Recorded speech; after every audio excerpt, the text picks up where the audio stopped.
comment booster sa confiance en soi avec sa manière de s'habiller. C'est ce qu'on va voir aujourd'hui dans cette vidéo, juste après ça.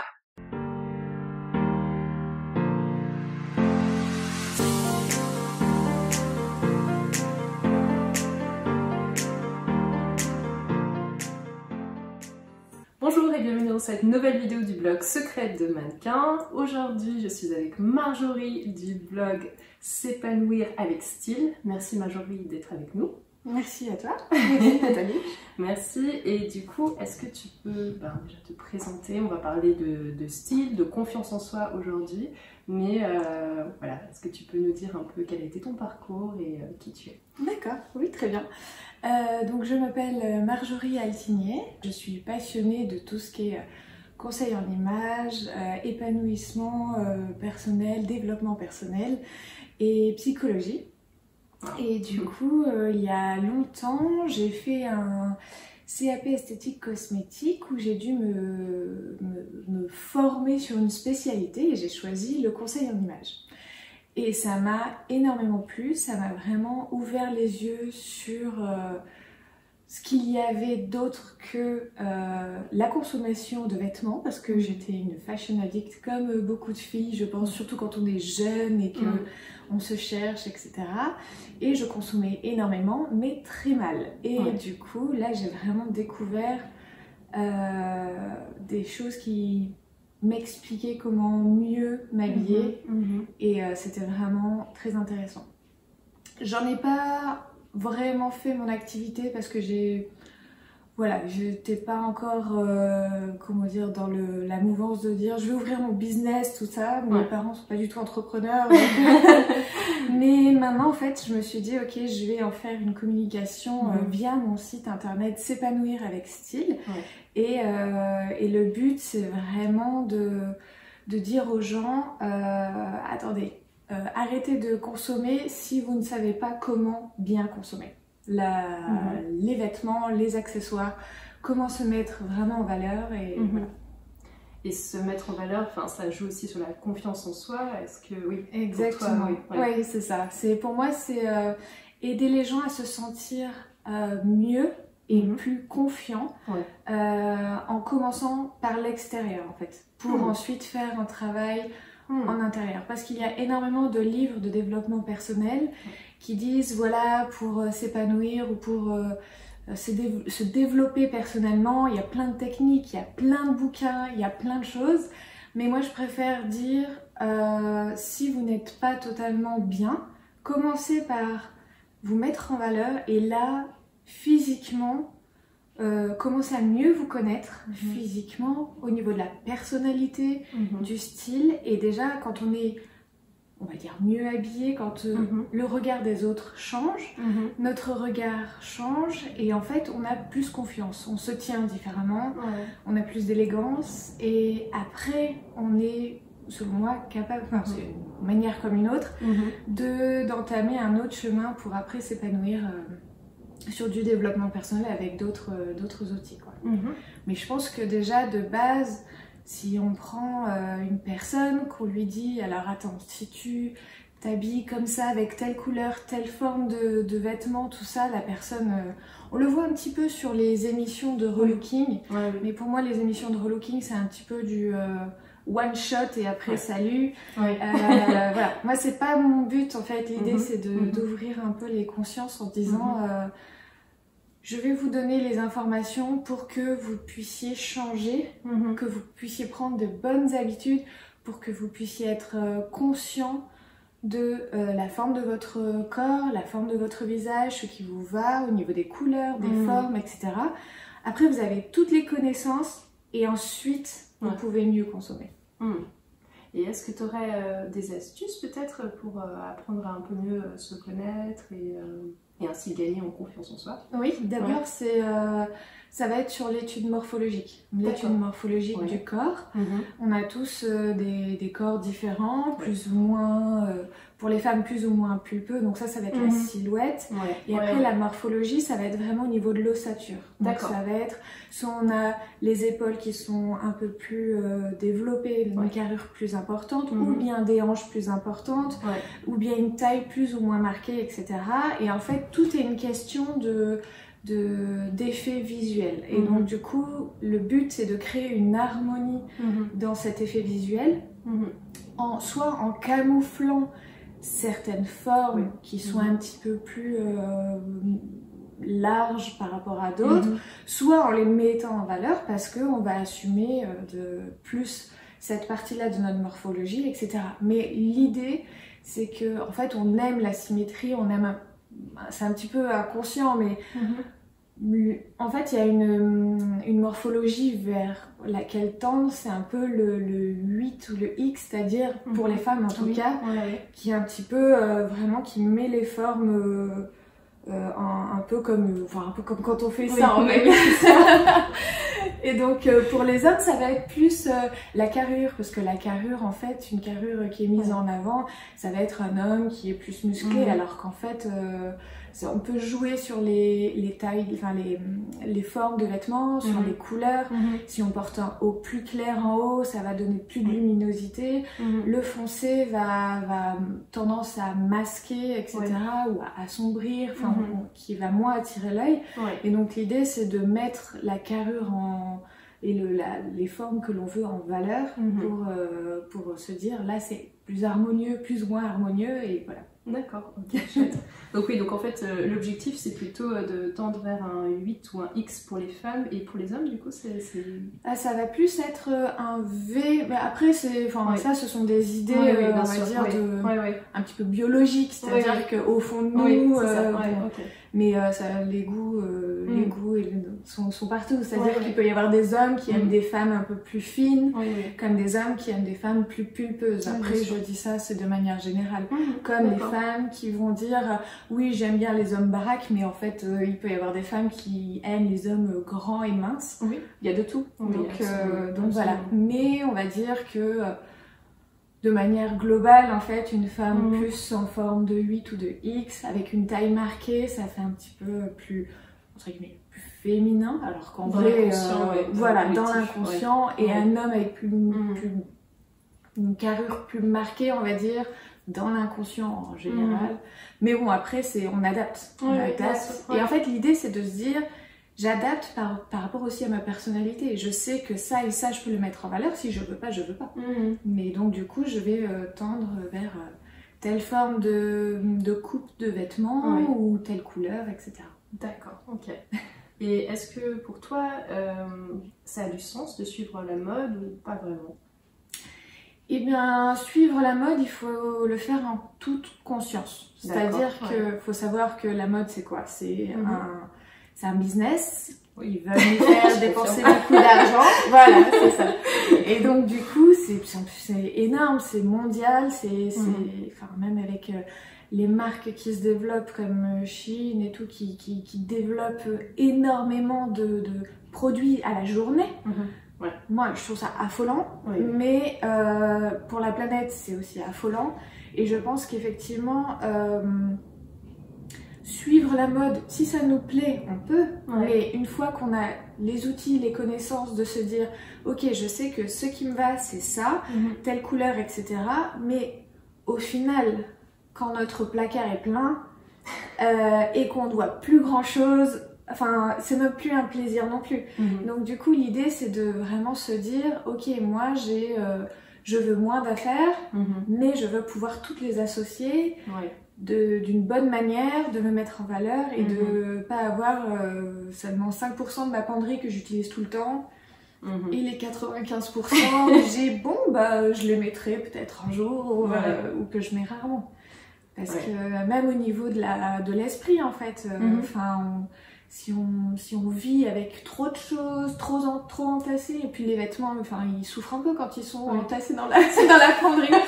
Donc ils ont plus leur superbe du centre du magasin, quoi. Donc du coup c'est ça. C'est une fois qu'on a, on va dire, les connaissances, les bonnes connaissances pour se dire, ok, ça j'aime ce produit, enfin j'aime la photo qu'il y a dans le magazine ou sur internet ou quoi que ce soit. Mais je sais que le mannequin n'a pas la même morphologie que moi, donc le tombé ne sera pas pareil. Voilà, on peut réfléchir comme ça aussi.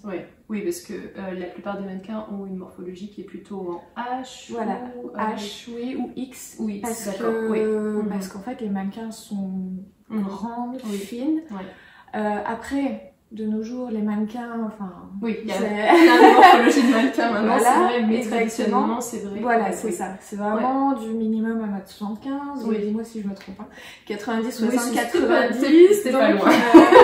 Voilà, puis toutes les, on va dire, je pense que toutes les tailles de vêtements, toutes les coupes de vêtements sont faites principalement pour avoir un bon tombé, comme sur les mannequins. Et c'est pour ça qu'après, certaines personnes vont dans les magasins en disant moi j'adore, mais c'est magnifique, et qu'ils essaient en disant mais je ressemble à rien. Mais non, c'est pas que vous ressemblez à rien, c'est que c'est pas, cette forme n'est pas adaptée. Mais du coup, la confiance en prend un coup en se disant je suis trop gros, je suis trop grande, je suis trop petite, je suis trop... Mais non, il n'y a pas trop. Enfin, tout le monde est unique, tout le monde a sa forme de corps, sa forme de visage, etc. Il faut simplement savoir ce qu'il nous va. Oui, parce qu'on se compare pas avec les bonnes choses en fait. Exactement. Oui, il faut se comparer avec quelqu'un qui a la même morphologie que soi et qui porte le vêtement. Voilà, c'est ça. Et on a tendance à se comparer oui, absolument. À ce qu'on voit dans les magazines, à ce qu'on voit sur les affiches, etc. Et enfin, il n'y a rien à voir, quoi. Oui, bien sûr, absolument. Mais c'est bien d'en être conscient et de faire en fonction. Ok, et alors, on parlait tout à l'heure un peu de la penderie qui est un peu pleine, on va peut-être en reparler un peu après, mais au niveau des couleurs et peut-être aussi des pièces à avoir, qu'est-ce que tu conseilles? Est-ce que tu conseilles, est-ce que ça dépend des personnes? Est-ce qu'il y a des couleurs qui vont à tout le monde, par exemple? Quelle est ta vision par rapport à la question? Alors, au niveau des couleurs qui vont à tout le monde, il y a une palette qu'on appelle la palette, c'est pas vraiment la palette, mais des couleurs neutres qui vont forcément à tout le monde. Ce sont des couleurs qui sont facilement mixables entre elles. Faut pas non plus en mettre 36. L'idée, c'est pas de ressembler à un clown, mais de base, en fait, pas plus de 3 couleurs quand on s'habille. Mais ça, c'est... Après... Faut faire confiance au bon sens de tout le monde. Bien sûr, mais les couleurs neutres, donc tout ce qui est noir et blanc, ça va être des couleurs neutres. Mais bon, c'est un peu facile le noir et blanc, mais c'est la base. Après, il y a tout ce qui est les beiges, taupes, le bleu marine, certains gris, les gris en fait. Après, c'est simple, c'est un peu comme dans la peinture, c'est-à-dire qu'on peut prendre du gris et puis plus on va rajouter de blanc, plus il va s'éclaircir, puis on va rajouter du noir. Donc les gris, on peut en faire 1000, les beiges, on peut en faire 1000, enfin voilà. Donc du coup, l'idée, c'est ça, c'est que ça, ce sont des couleurs neutres qui vont forcément à tout le monde. Mais après, il y a la colorimétrie qui est du coup, donc l'étude colorimétrique, ça va être... l'étude de quelle palette de couleurs, donc on va dire en conseil en image, c'est classé selon 4 saisons. Et en fait, chaque saison a une palette qui lui est propre. Et donc ces couleurs, donc elles sont divisées en deux. Il y a les couleurs chaudes et les couleurs froides. Et ensuite, les deux sont divisées en 2 saisons.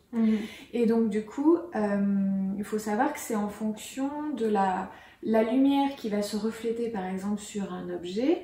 Par exemple un objet que l'on voit vert, c'est-à-dire qu'il garde tous les rayons de la lumière sauf le vert, et donc il renvoie le vert. Et nous on se dit ah l'objet il est vert, non mais en fait en vrai ça veut dire qu'il garde pas les rayons verts, et nous on le voit uniquement vert. Et ça marche pareil pour notre peau.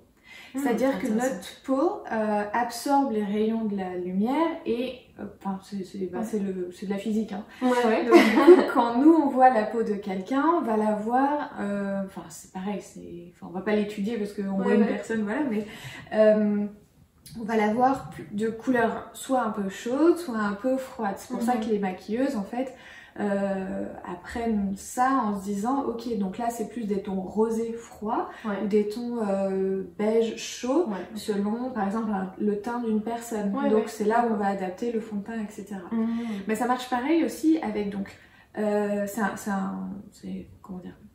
c'est global, c'est-à-dire qu'il y a la peau, les yeux, la couleur des yeux, mais aussi le reflet de la lumière dans les yeux, parce qu'on peut avoir les yeux marrons avec des reflets verts, ou des reflets bleus, enfin, c'est subtil. Hein. Donc pareil, pour les cheveux, en fait, on a tous un reflet. Un reflet qui est soit en fait doré, soit plus cendré. Donc cendré c'est plus froid et doré c'est plus chaud.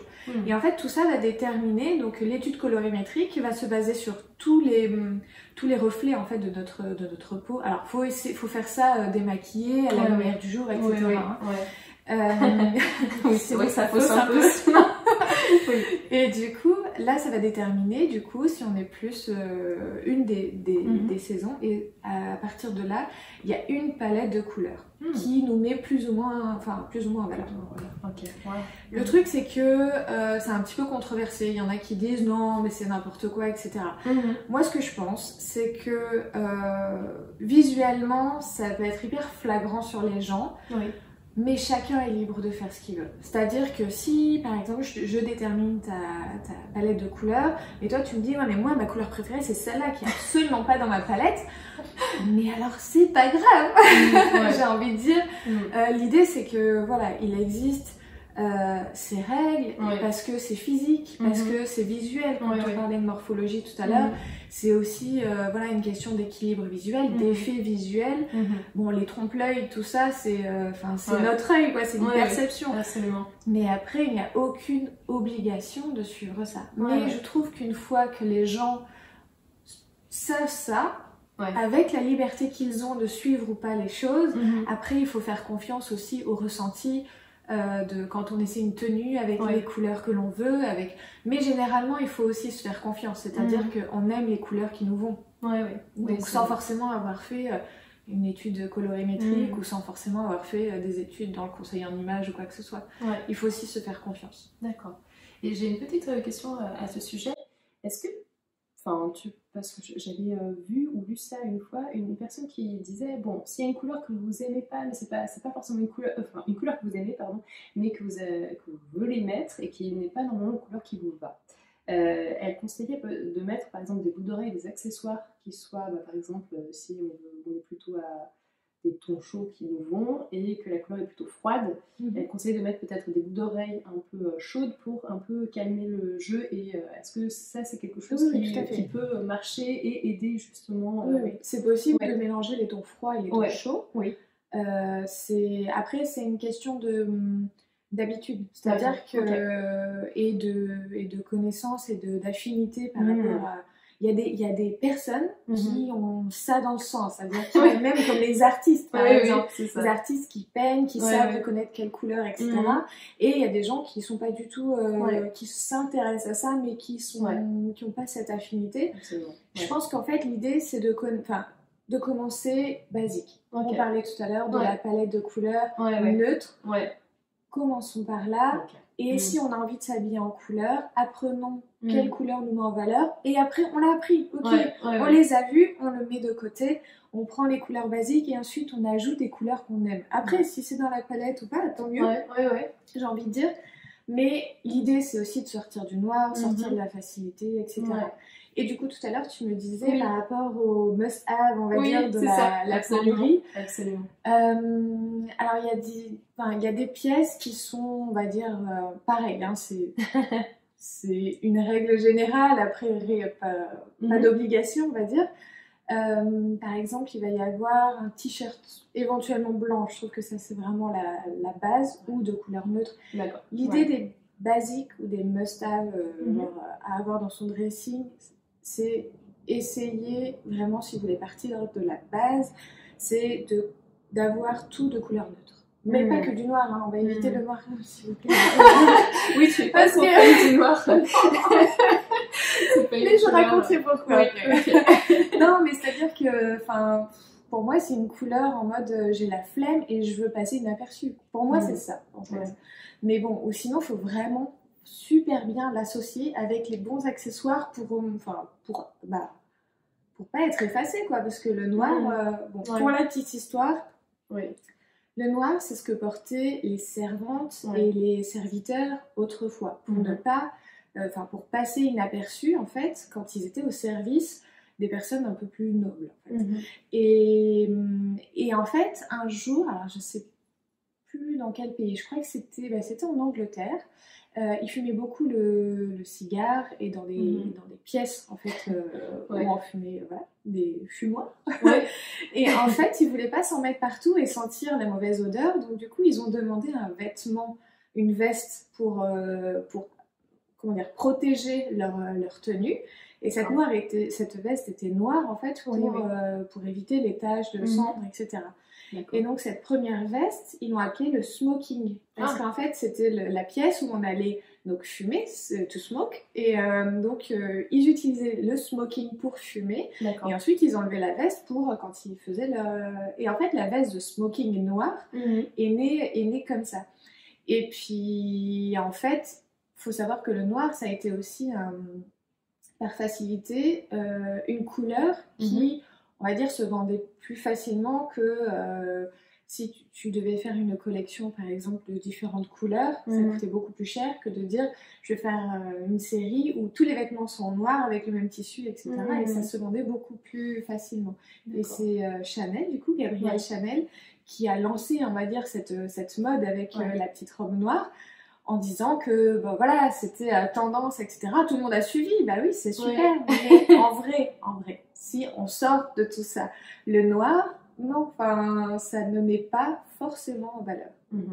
Mais après, ça peut être, je dis pas une tenue en noir, mais il faut qu'il y ait un bon tombé, il faut qu'il y ait de bons accessoires à côté, il faut qu'il y ait... contrebalancer l'effet effacé. Exactement, c'est ça. Super. Et donc pour en revenir aux pièces, donc, je disais un t-shirt de bonne qualité, donc le t-shirt blanc c'est pas mal, un jean brut, pareil, un jean dont la coupe est adaptée en fait à la morphologie de chaque personne, donc qui met en valeur la morphologie. Pourquoi brut? Parce qu'en fait, l'effet délavé, ça peut être un petit peu connoté, un petit peu... le jean brut peut apparaître plus élégant, en fait, qu'un jean, pour moi, qui est plus clair, qui peut paraître plus délavé à certains endroits. Le blazer. Le blazer, c'est vraiment incontournable. On peut le mettre avec un jean, on peut le mettre avec un truc plus habillé. Enfin, on peut vraiment l'associer à tout. Une ceinture en cuir, ça c'est hyper important aussi. Ça peut vraiment habiller aussi la tenue si on marque la taille. Ici, voilà. Des bottines ou des chaussures en cuir noir. Et le must aussi, c'est d'avoir une paire nude. Une paire, pourquoi? Parce qu'en fait, visuellement aussi, le noir, quand on voit une silhouette, le noir va, entre guillemets, couper, parce qu'elle tranche avec... Bon, sauf si on est habillé tout en noir, forcément. On va dévier de la tenue tout en noir. Faut savoir que du coup, la paire de chaussures nude, qui est du coup associée plus à notre couleur, enfin, carnation, on va dire... nude ou plus foncé selon votre carnation, en fait ça va être dans la continuité de la jambe et du coup visuellement ça va pas couper et donc ça allonge en fait. Sinon en tenue il y a aussi un pull en cachemire, ça fait vraiment en fait pour moi ça fait un peu la base, c'est fin, c'est élégant, ça tient chaud, c'est de bonne qualité. Une chemise blanche, ça même pour les femmes c'est super, pour les hommes j'ai l'impression que c'est presque genre il en faut au moins une dans le placard. Après il y a tout ce qui est veste, une veste en jean par exemple, c'est pas obligatoire mais je trouve qu'une veste en jean peut aller très bien avec une robe ou un jean ou vraiment complètement décontracté ou bien pour casser le style un petit peu voilà exactement on peut avoir une robe un peu sophistiquée avec une veste en jean et ça mélange des styles, ça peut être très sympa et on peut la mettre avec tellement de choses donc c'est vraiment bien, ou bien une veste en cuir donc ça peut être perfecto ou bien même un homme avec une veste en cuir marron c'est super classe quoi et c'est pareil tu peux porter ça avec plein de choses et donc c'est pareil, ça donne un petit caractère à la tenue et c'est assez chouette en fait. Voilà, quelques idées. Super, déjà c'est des très très bonnes idées. Et qu'est-ce que tu conseillerais aux personnes qui regardent cette vidéo, qui ont un dressing plein et qui se disent j'ai rien à me mettre? quand elle l'ouvre. C'est parce qu'il faut le vider. C'est parce qu'en fait, on a une mauvaise vision de ce qu'on a dans notre dressing, je pense. C'est que on a acheté plein de choses et que quand on l'ouvre et que le dressing est plein, généralement, on n'a pas une vision de toutes les pièces qu'on a adorées quand on a acheté, ou bien parfois on a eu des coups de cœur sur le coup, mais finalement, une fois à la maison, mais ça, c'est quand même dans le dressing, et en fait, on sait qu'on les mettra jamais. Donc, moi, mon conseil, c'est moi, j'ai lu le livre de Marie Kondo sur la magie du rangement, et la fois où j'ai appliqué ça, je me dis, mais c'est magique. Alors, je me suis fait peur. C'était un truc de fou. J'ai rempli 8 sacs de 50 litres de fringues et j'ai dû les jeter et je me suis dit, je me reconnais pas, mais ça m'a sauvée en fait. Et en fait, l'idée c'est de... Alors, faut tout vider. Ouais, c'est ça. Donc tu prends tous tes vêtements, tu les réunis dans un même endroit, c'est ça? L'idée c'est de vraiment faire des paquets, donc parce que on n'est pas forcément hyper carré dans les rangements, surtout quand c'est blindé. Donc l'idée c'est de rassembler tous les pantalons entre eux, tous les t-shirts entre eux, toutes les chemises entre elles, etc. Donc on sépare bien, comme ça on a une vision de tout ce qu'on a. Et la vision elle fait vraiment peur parfois parce que si on doit mettre tout sur notre lit, dans notre chambre, on se dit waouh, mais ça tenait là-dedans. Donc ça fait un peu peur. Mais du coup l'idée c'est de tout vider et de se dire ok, donc ça, déjà première prise de conscience, j'en ai énormément, c'est flippant. Je trie par catégorie et généralement on se dit moi mais ça je me souvenais plus que j'avais telle et telle chose, donc c'est incroyable. Et là après c'est de prendre pour chaque catégorie, on prend le vêtement. On s'assure que c'est toujours la bonne taille parce que notre morphologie elle peut changer un petit peu, etc. Qu'il n'y ait pas d'accro, qu'il n'y ait pas de trou, qu'il n'y ait pas de tache. Que le vêtement soit nickel parce qu'il a pu s'abîmer, etc. Et une fois qu'on a vraiment déterminé qu'il nous va encore, qu'il est encore en très bon état, on le prend et on se dit est-ce que franchement ça me fait plaisir et est-ce que je ressens vraiment une joie intense en tenant ce vêtement parce que je veux absolument pas m'en séparer parce qu'il est génial, etc. Si on hésite, on met de côté, on jette, c'est mort. Si on n'hésite pas, mais c'est une évidence en fait, généralement on a vraiment des vêtements où on se dit mais ça je sais que ça me va, ça je l'adore, ça, etc. Même si on le porte pas super souvent, mais et on peut le re-ranger en fait. Et l'idée c'est que en faisant ça, ces 3 questions, est-ce que c'est encore ma taille, est-ce qu'il est en très bon état et est-ce que ça me fait vraiment plaisir de le garder. Mais la moindre hésitation, c'est que notre faut s'en débarrasser. C'est ça. C'est que notre cerveau il essaie de soit le revendre éventuellement sur les plateformes. Exactement. Mais après, le problème de revendre, c'est qu'en fait, on le garde quand même chez nous le temps de le revendre. Et Marie Kondo dit non, il faut s'en débarrasser rapidement parce qu'en fait, faut pas qu'on change d'avis. Voilà. Ah oui. Et en fait, il y a un effet après de... Je vois. Il y a un effet aussi de se dire... après, moi, je suis pour la revente, le seconde main, etc. Je suis complètement d'accord. C'est juste que quand on a énormément de choses, après, il faut se dire... sinon, il faut les revendre très très vite. Ou se donner un laps de temps. Genre, si dans 2 semaines, je ne l'ai pas revendu, il faut vraiment que je m'en débarrasse. Parce qu'en fait, ça vient... prendre trop de place dans notre esprit. Et quand on s'est vraiment débarrassé de ça, c'est on va dire le deuxième effet qui se coule de ce rangement, c'est de se dire là à chaque fois que j'ouvre ma penderie, là je sais que tout ça me fait plaisir, je vois mieux tout ce que j'ai et je vais mieux m'habiller, avec la conscience que ça va mieux avec ça je peux les... Et en fait on se sent plus léger en fait. Et heureuse d'ouvrir le dressing et pas de se dire oh là là, mais qu'est-ce que je veux bien pouvoir me mettre, il n'y a rien qui me va. Exactement, et d'apprécier chaque pièce qu'on a. Absolument, Oui, c'est un bonheur, Donc c'est une guérison un peu à plusieurs points de vue que ça peut procurer, effectivement. C'est ça. Après, ça c'est un simple exemple de dressing, mais elle explique de faire ça dans toute la maison, mais j'ai pas tout fait. C'est déjà pas mal. Mais déjà sur le dressing, c'est pas mal. Déjà le dressing, mais c'est vrai que j'avais aussi testé l'expérience et c'est très impressionnant. Quand on se retrouve avec la pile de vêtements, on se dit mais comment j'ai pu... comment ça tenait. C'est ça. Mais ce choc est nécessaire, effectivement. Ça aide à passer à autre chose. Il y a à se débarrasser aussi. Et du coup, je voulais aussi te demander, parce qu'on est sur quand même un blog qui aide également les mannequins, donc on a nos mannequins qui souhaitent se lancer dans la mode et aller au casting, et je crois que tu nous as préparé quelques petits looks pour elles. Est-ce que tu peux nous en parler un petit peu? Donc il y a des looks pour les castings et pour aller sur les jobs, c'est ça? Oui, ouais. Tout à fait. Donc pour les castings, il faut savoir que il faut penser à la première vision que les gens auront de toi, en fait, quand c'est vrai que ça va très vite au niveau de la vision. Donc, je pense qu'il faut pas trop marquer un style, donc éviter les gros motifs, voilà, et les couleurs très vives en fait. Surtout pour les mannequins, je pense rester dans des tons neutres. Noir et blanc, c'est très bien aussi, je pense. Surtout par exemple un t-shirt blanc pour les hommes, surtout s'ils ont un jean brut, simple, efficace, j'ai envie de dire. T-shirt blanc va mettre en valeur en fait le haut du corps, ce qui est très très bien du coup, mais que ça soit donc soit un t-shirt plutôt moulant, parce que l'idée c'est de mettre en valeur la carrure, et pour les femmes en fait ça va être vraiment pareil, un pantalon moulant ou une mini-jupe pour mettre en valeur aussi la taille, la silhouette, voilà.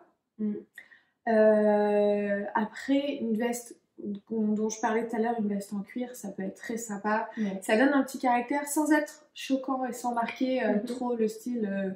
Enfin, on va pas sortir la veste avec les clous et la chaîne et tout. Genre simple, simplicité, efficacité, couleur neutre. Noir et blanc, c'est très bien. Et voilà. D'accord. Et par exemple sur un boulot, où là on a un peu plus la possibilité de mettre un peu plus des couleurs un peu fun, parce que c'est vrai que les castings souvent on nous demande de pas trop se faire remarquer en tant que mannequin, mais pour les boulots c'est un peu plus libre. Exactement. Donc, toi après par rapport à ce que tu disais au niveau de tes conseils, c'est que il faut faire très attention aux vêtements qui marquent, donc à la différence du casting, quand on va à un boulot, dans ce cas-là il faut être, on va dire, un peu plus à l'aise pour quand on enlève les vêtements, il n'y ait pas de traces de couture, etc. Après, être aussi plus à l'aise au niveau même des tennis, des trucs comme ça, je pense, parce qu'après, il va y avoir... de toute façon, une fois qu'on va dans un boulot, on va changer les chaussures, et je pense que ça va être... On garde pas sa tenue très longtemps, c'est clair. Mais c'est vrai que c'est toujours intéressant, parce qu'on a toujours cet œil de la mode qui nous scrute de haut en bas quand on arrive, et c'est vrai que... on a quand même envie d'être un peu cool, un peu sympa. Exactement. Après, il y a des tenues très très bien qui sont dans les couleurs neutres, avec des pantalons qui sont plus fluides, qui du coup ne collent pas, qui marquent bien la taille, et du coup pour les mannequins, ça peut être magnifique. Que l'on peut également mettre avec des sneakers blanches. Du coup, ça coupe un peu le style, un peu élégant, mais tout dans les temps décontractés au niveau des tennis. Et après, en haut, ça peut être aussi quelque chose de soit moulant, parce que si le pantalon est un peu trop ample, ça dépend du tombé en fait du pantalon, c'est bien de couper un peu le côté. Faut pas faire trop ample partout. Après, on un cupcake quoi. Oui, donc mais si c'est un peu ample en bas, on va faire moulant en haut et inversement. Voilà, et mais vraiment, c'est vrai que par rapport aux conseils que toi tu donnes aux mannequins, attention aux marques sur la peau. C'est le côté un peu du travail professionnel, quoi, pour faciliter le travail des photographes. Pour que tout le monde, toute l'équipe soit prête. Et qu'au dernier moment, on ne se rende pas compte que le mannequin a des tonnes de marques sur la peau. Et que, voilà. Mais il existe des tenues très élégantes sans forcément venir en jogging, quoi. Absolument, voilà. Donc, merci déjà Marjorie infiniment pour tous ces incroyables conseils que tu nous as donnés.